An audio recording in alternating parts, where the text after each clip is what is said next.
It is a bit cold here today, and my morning starts with a plethora of sneezes.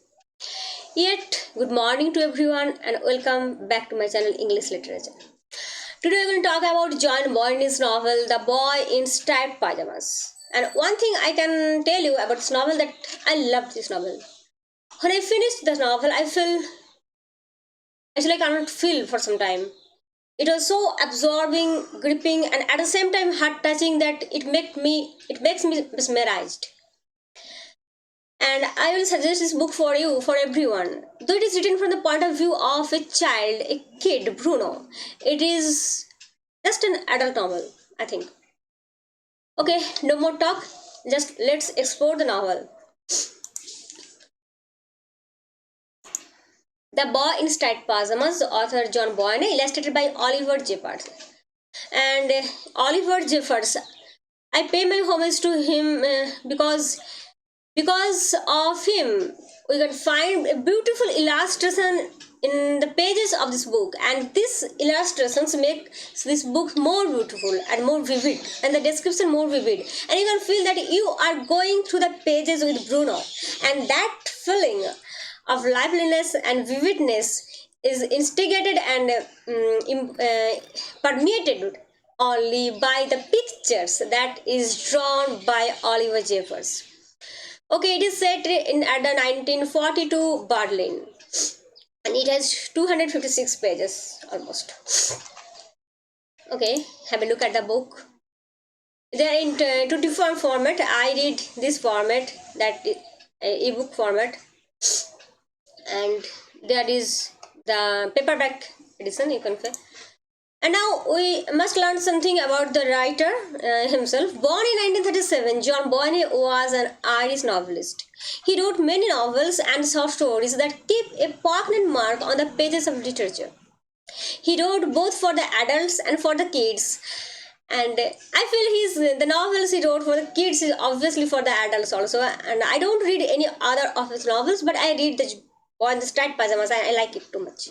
His novels are published in many languages and widely acclaimed over the world. Have a look at some of the novels: The Thief of Time, Next to Kin, Mutiny of Bounty, A History of Loneliness. I like to read this novel. Actually, sometimes it happens that the name attracts you too much than the book itself, because books comes later than the name itself. So, A History of Loneliness. And there are some other names. And today we're going to talk about The Boy in the Striped Pajamas by him. It was published in 206 and sold over 11 million copies all over the world. This novel was adapted into film. You can search for the film in YouTube. And both are tremendously popular. And it is a historical fiction that was set against the backdrop of the gory Holocaust, though it was not directly mentioned anywhere, because you have to keep in mind everything is insinuating, but the story is told from the point of view of a 9-year-old boy, and that's why the author proves his tremendous acumen and competency in keeping the balance in narrative style and voice. Okay, now take a look at the character first. Hi, this is Bruno, a boy who loves to read adventure stories, and he is a 9-year boy, German. He loved to read adventure books and explore exciting events. In his head, the adventure always crawls on, and he feels that life must be full of adventure and happiness. Gretel, she was Bruno's sister, and she was 12 years old. She loved to play with dolls until Lieutenant Kurt Kotler came and injected strong national fanaticism inside her. You can find him here. She's arranging her dolls here, but later when you read the novel and she will meet with Kurt, and then you'll find that she is pasting posters of heroes and national heroes, this type of things, maps, in her room. And now there is Mrs. Oiski. She was Bruno's mother, who didn't like the shifting to Auschwitz, Poland, but had agreed to accompany her husband. He is Mr. Whiskey. Bruno's father was a commanding officer with the Nazi party. He took charge of a concentration camp in Poland, and for that reason, he has to move to Poland, living in Berlin with his family. Now, sorry for this. Actually, I get cold. Lieutenant Kotler, he was a young German soldier who was a cold-hearted, cruel person. He could easily kill a dog without taking a blink of eye and hurt an old man like Pavel, because Pavel just missed his grief and wine fell into his coat, and tortured children like Samuel. So he's a cold-blooded murderer, you can say. And Bruno did not like him. Maria, she was a maid of the Whiskey family. She was very considerate and very intelligent.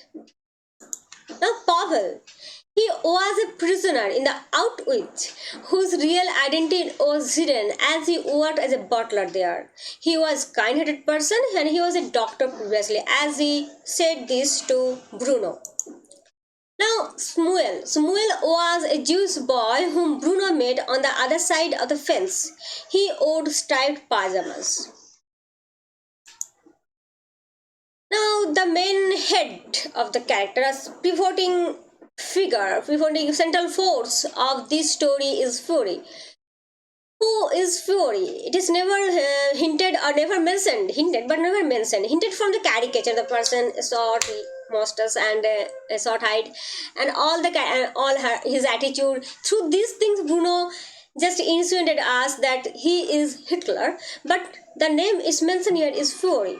The story is told from the perspective of a 9-year-old boy, Bruno. And Bruno's father had to leave Berlin with his family at the command of Fury, and they went to live at Outwith, as Bruno pronounced, as Witch, a desolate, hopeless place for little Bruno. Okay, from Berlin to Poland, and Bruno did not like it.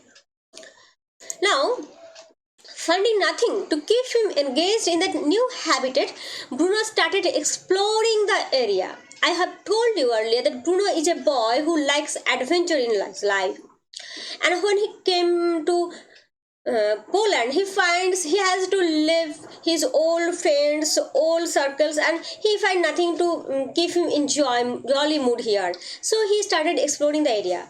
And there, from his window, one day he found a large number of Jewish families, all wearing striped pajamas and matching caps.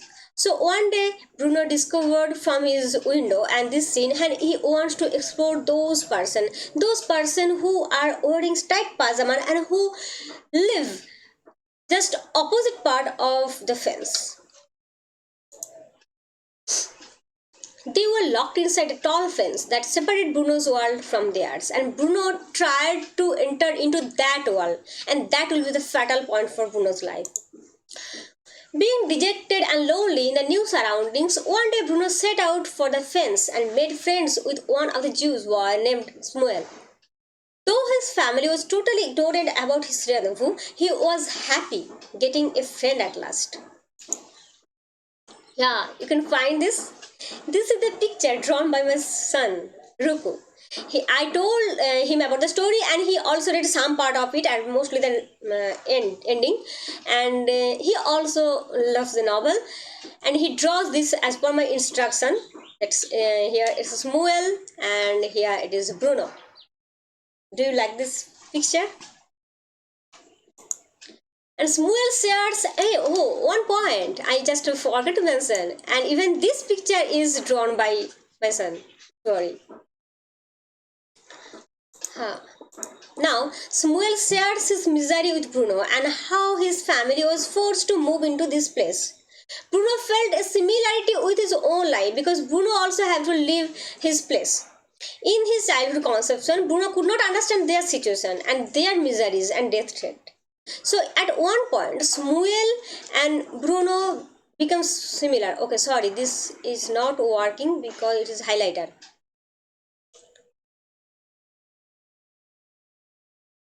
Sorry for the inconvenience.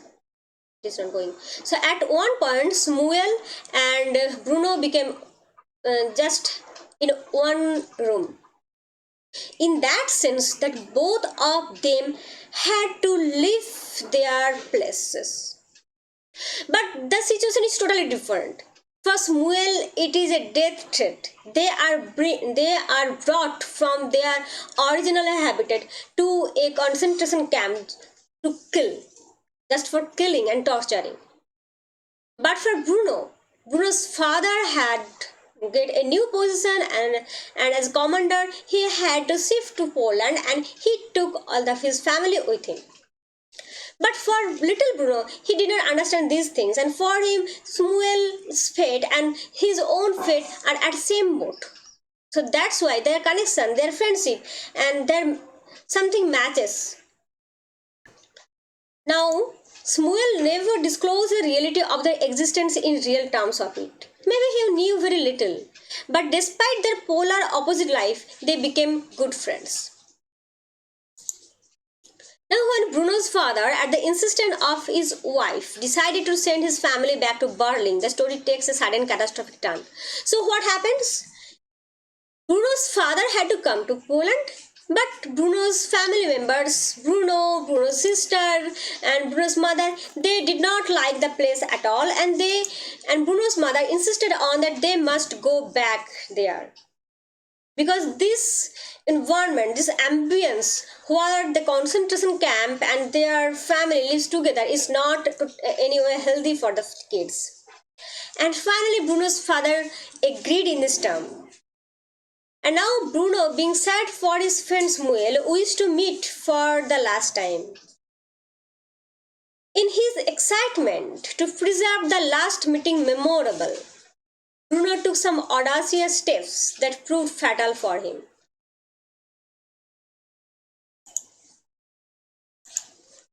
Bruno died at the end, holding Samuel's hand, both in tight pajamas.